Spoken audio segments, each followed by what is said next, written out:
2014. Ben Efecan. Çekimli Kırt. Ben ancak duygularımı bu şekilde anlatabiliyorum arkadaş. Sana ve Uğur. Hepsi o kadar. Hepsi o kadar. Yeter değil mi sizce?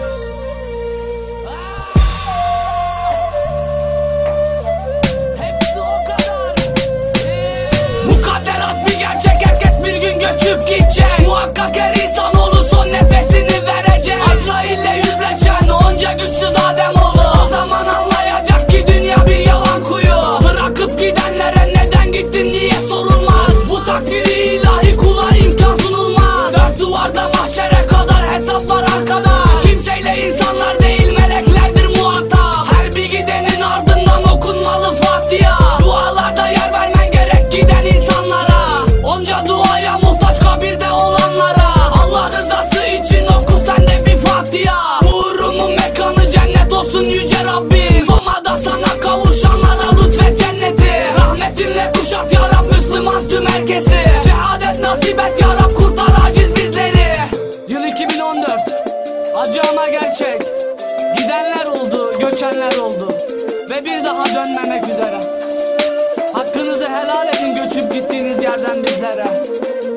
Bugün kalbimde kasvet olsa da bu kasvetin içinden yine de sıyrılıp sana bakabiliyorum ey üzgün Soma. Sizler birer ölü değilsiniz, şehitsiniz. Hakkın takdirine engel oluşturamaz hiç kimse. İnna lillahi ve inna ileyhi raciun.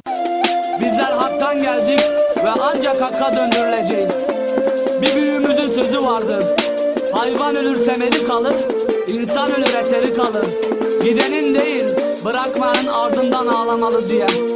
Siz bizlere gözyaşı, hüzün, acı ve koskocaman bir tarih bıraktınız. Yüce Mevla mekanınızı cennet eylesin. Buradan Soma'da yakınlarını kaybeden ve değerli kardeşim Uğur'un da yakınlarına başsağlığı ve sabır diliyorum. Bugün Soma'yız, bugün Uğur'uz. Muhakkak kader her daim olduğu gibi tecelli edip bizi de asıl toprağımız ahirete çekecektir. Selametle kalın. Allah tüm göçüp gidenlerin günahlarını affetsin ve mekanlarını cennet eylesin. Bizleri de cennetlik kullar eylesin. Amin.